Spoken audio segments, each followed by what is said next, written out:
Shalom sahabat Mitra Rema. Hari ini tanggal 19 November 2022, kita akan sama-sama mendengarkan firman Tuhan yang terambil dalam Injil Yohanes 6 ayat 38 yang berkata demikian. Sebab aku telah turun dari sorga bukan untuk melakukan kehendakku, tetapi untuk melakukan kehendak Dia yang telah mengutus aku. Demikianlah firman Tuhan, dan firman ini akan sama-sama saudara dan saya renungkan di hari ini yang saya beri judul Turun. Saudara yang saya kasihi dalam Tuhan Yesus Kristus, kalau kita bicara tentang kata turun, pasti semua orang akan berkonotasi negatif. Tapi hari ini saya mau bawa saudara tentang dua bagian tentang kata turun. Turun yang berkonotasi positif, yang pertama. Tapi yang kedua, turun yang berkonotasi negatif. Walaupun turun yang positif sedikit loh saudara, tapi rata-rata turun yang konotasinya negatif itu banyak. Kita mau lihat yang pertama, turun yang berkonotasi positif. Kita lihat dalam pembacaan yang tadi saya baca di dalam Injil Yohanes 6 ayat 38. Yesus berkata seperti ini, sebab aku telah turun dari surga. Jadi Yesus telah dan pernah mengalami proses yang namanya turun.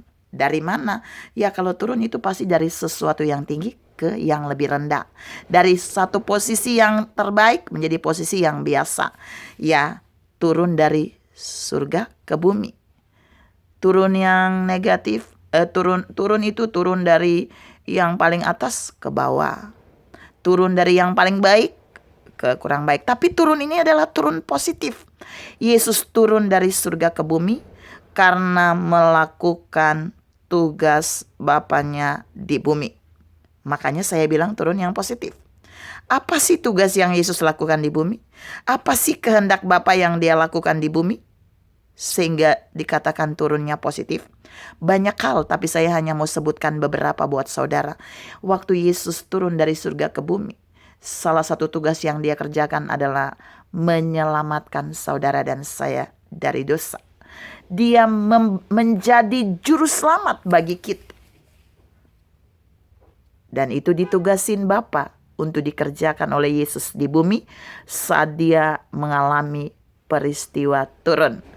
Yang kedua dari bagian ini yang Yesus kerjakan pada saat Dia mengalami proses turun adalah Dia menjadi pendamai bagi saudara dan saya, kita manusia, dengan Bapa. Dia memulihkan hubungan komunikasi antara saudara dan saya dengan Bapa di surga.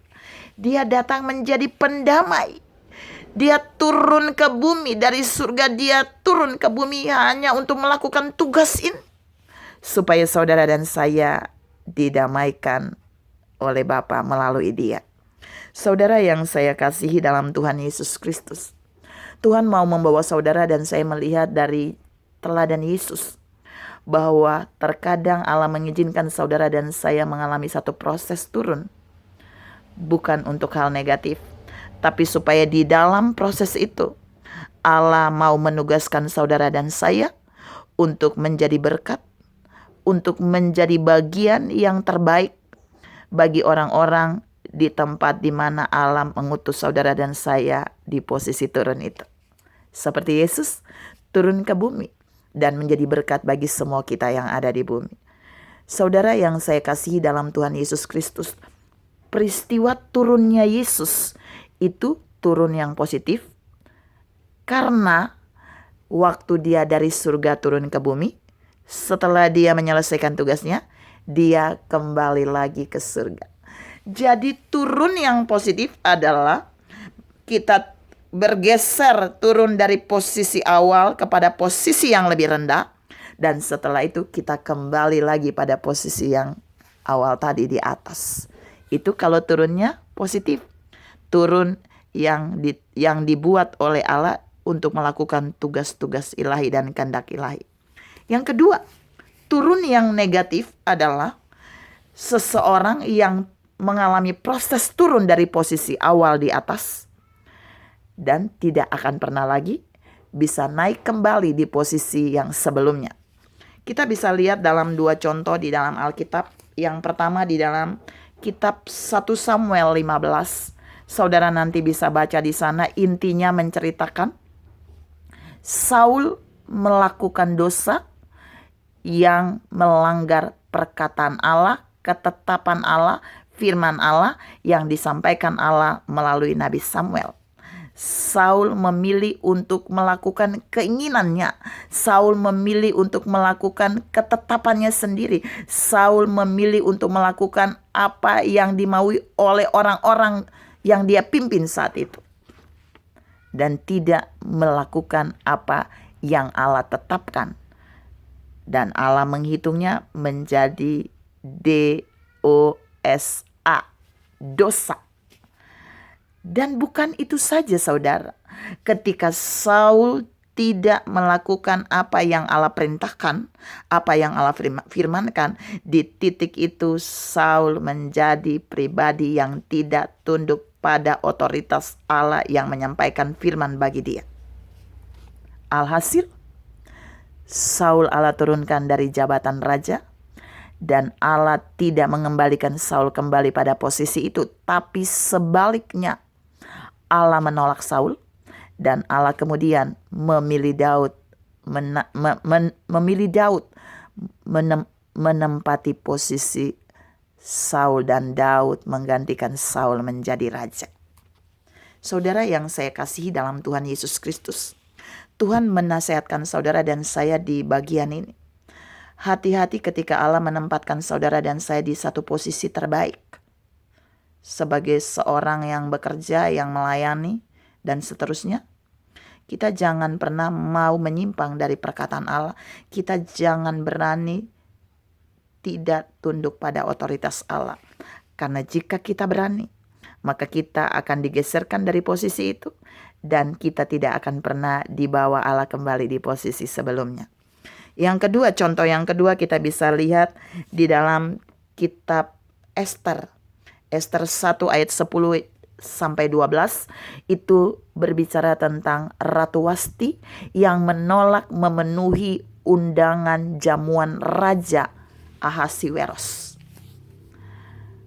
Ratu Wasti adalah istri raja, tapi dia adalah ratu yang punya otoritas di bawah Raja Ahasiweros.